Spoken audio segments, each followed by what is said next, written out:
Hey, welcome to Wealth Bias, the channel where we break down the psychology behind your money decisions. Here's the truth. Most people don't have a money problem. They have a brain problem. Every single day, your mind is running hidden programs, biases, triggers, emotional loops that quietly decide where your money goes, often without you even realizing it. That's exactly what this channel is about. We dig into behavioral finance, decision-making psychology, and real financial habits and break them down in a simple, no-jargon way you can actually use. And in today's video, we're talking about something that's probably costing you money right now. Your brain is sabotaging your wallet. We're covering 3 psychological traps: the dopamine loop that makes spending feel good, loss aversion that keeps you stuck in bad decisions, and the social comparison trap that keeps moving your idea of enough. If you're ready to understand why you spend the way you do and finally take back control, make sure you're subscribed, because this is just the beginning. Let's get into it. Right now, your brain is lying to you about money, and that lie is costing you thousands every year. Stick around, because by the end of this video, you'll never look at your spending the same way again. Right now, while you're watching this video, your brain is making decisions about your money. And the scary part? You're not even aware it's happening. Here's a question: why do smart, educated people who know they should save, who know compound interest, who know the math, still end up broke? It's not because they're lazy. It's not because they're stupid. It's because their brain, the same brain that helped humans survive saber-toothed tigers, is completely unequipped to handle modern money. I'm going to show you 3 psychological traps hardwired into your brain that are quietly draining your bank account. And once you see them, you'll start noticing them everywhere in your spending, in the stock market, even in how the entire economy is built around exploiting them. Let's get into it. Let's start with the chemical that runs your life more than you'd like to admit: dopamine. Dopamine isn't the pleasure chemical like most people think. It's the anticipation chemical. It fires before you get the reward, not after.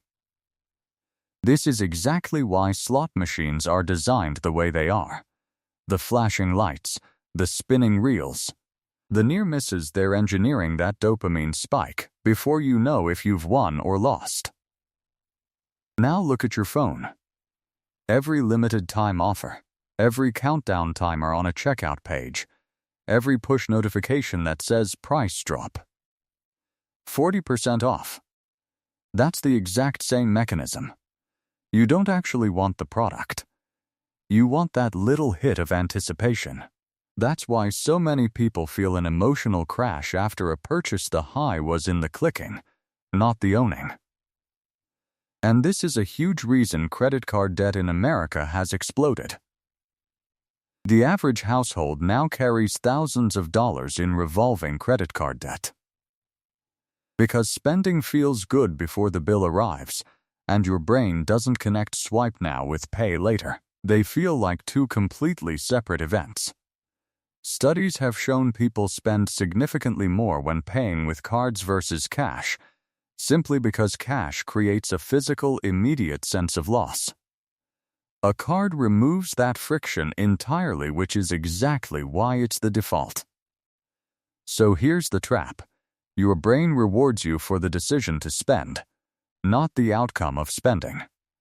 And companies have spent billions of dollars, literally billions, figuring out how to trigger that decision as often as possible. Here's trap number 2. And this one might be the most powerful force in all of personal finance: loss aversion. In simple terms, the pain of losing money feels about twice as strong as the pleasure of gaining the same amount. This sounds harmless, but it explains some of the worst financial decisions people make. Let's say you buy a stock at $50. It drops to $30. Logically, you should ask, knowing what I know now, would I buy this stock today? If the answer is no, sell it. But that's not what happens. Instead, people hold on, and hold on, and hold on. Because selling means admitting the loss. As long as you don't sell, the loss feels not real yet. This is exactly what happened to countless investors during the 2008 financial crisis. People held on to crashing stocks, waiting to break even, and rode them all the way down, turning a 20% loss into an 80% loss. Loss aversion also explains why people stay in bad investments, bad jobs, even bad financial habits like keeping money in a savings account, earning 0.5% interest, while inflation eats away at it at 3–4% per year. Technically, that money is losing value every single day. But because the number in the account isn't going down, your brain doesn't register it as a loss. It feels safe. It feels neutral. It's not. It's a slow leak, and loss aversion is the reason most people don't notice until it's too late. Trap number 3 is one that almost nobody talks about, but it might be costing you more than the first two combined: social comparison. Here's a wild fact: there's research showing that winning the lottery doesn't just affect your spending, it affects your neighbor's spending too. People living near a lottery winner are statistically more likely to go into debt buying cars, renovating homes, simply because their reference point for normal just shifted. This is the engine behind something called lifestyle creep. You get a raise. Suddenly the apartment feels small. The car feels old. The vacation feels basic. Nothing about your life changed except your income, and your brain's comparison point shifted instantly. This is why so many high earners, doctors, lawyers, even some celebrities end up with surprisingly little in savings. Their spending rises in lockstep with their income, so the gap between what they earn and what they keep never actually grows. And now, social media has turned this dial up to 11. You're no longer just comparing yourself to your neighbors, you're comparing yourself to curated highlight reels from thousands of people, 24/7. Every scroll resets your normal. The trap isn't that you want nice things. The trap is that your definition of enough keeps moving, and it's being moved by forces completely outside your control. Taking back control. So 3 traps. The dopamine loop that makes spending feel good before the consequences arrive. Loss aversion that makes you cling to bad decisions instead of cutting losses.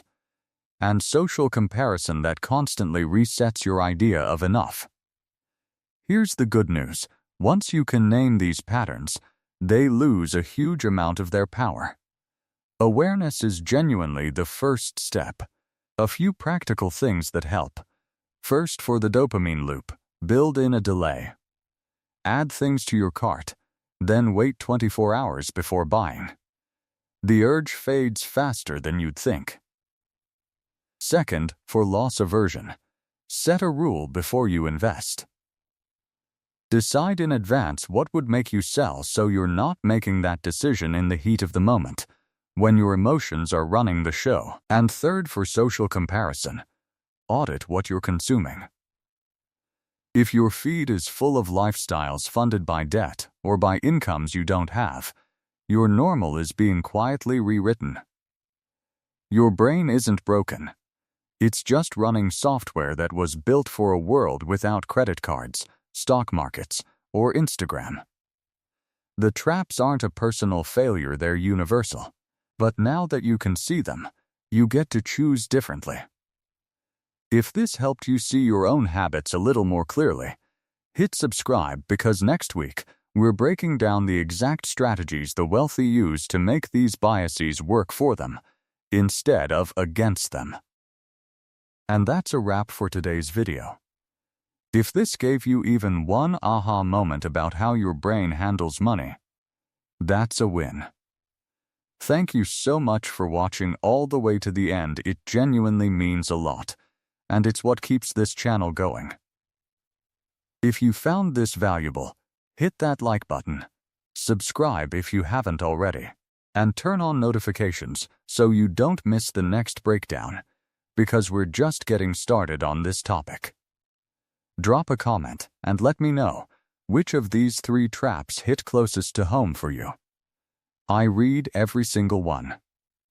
Until next time, stay curious, stay aware, and I'll see you in the next video.